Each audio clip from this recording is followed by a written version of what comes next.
lukti kee waamicha rabbi owwaatee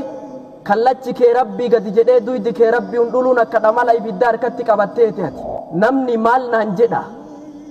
santu isa yaachisa malee rabbi maal naan jedhaan isa yaachisu aga namarraa saalfii guddisu rabbi irraan saalfatu namatti as yoo bahu gaarii achi fakkaatee yoo namarraa duyda achi galu da'ootti rabbi wajjiin wal dhaba hedduun namaa osoo akka nuti waan mistirii fi hiccititti dalaynu rabbi ol nu baase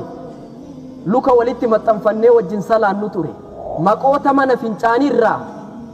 tokko beeytal khalaa jedhama manni fincaanii beeytal khalaa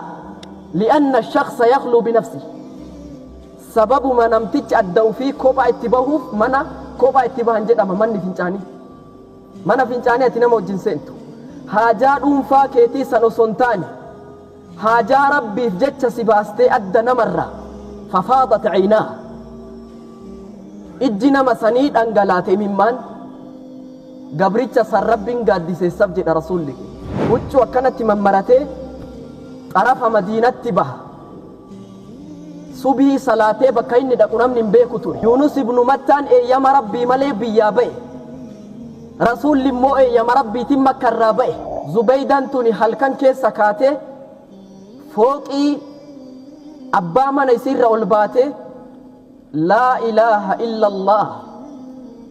laa ilaaha illa allah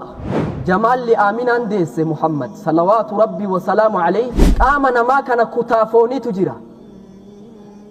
xabii kutaa foonii kana yoo inni tole qaamni wajji tolu ka yoo inni bade qaamni wajji badu jedhe muhammad alayhi salaatu wasalaam bakki sun qalbiidha attaqwa haa hunaa sodaan rabbi bakka kanatti argama faabirikaan sodaa rabbi bakka kana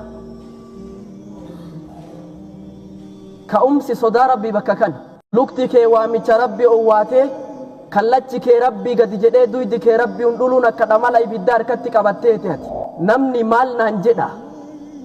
santu isa yaachisa malee rabbi maal naan jedhaan isa yaachisu aga namarraa saalfii guddisu rabbi irraan saalfatu namatti as yoo bahu gaarii achi fakkaatee yoo namarraa duyda achi galu da'ootti rabbi wajjiin wal dhaba hedduun namaa osoo akka nuti waan mistirii fi hiccititti dalaynu rabbi ol nu baase luka walitti maxxanfannee wajjin salaannu ture maqoota mana fincaanii irraa tokko beeytal khalaa jedhama manni fincaanii beeytal khalaa li'anna shakhsa yakhluu binafsi sababuma namtichi adda'u fi kophaa itti bahuuf mana kophaa itti bahan jedhama manni fincaanii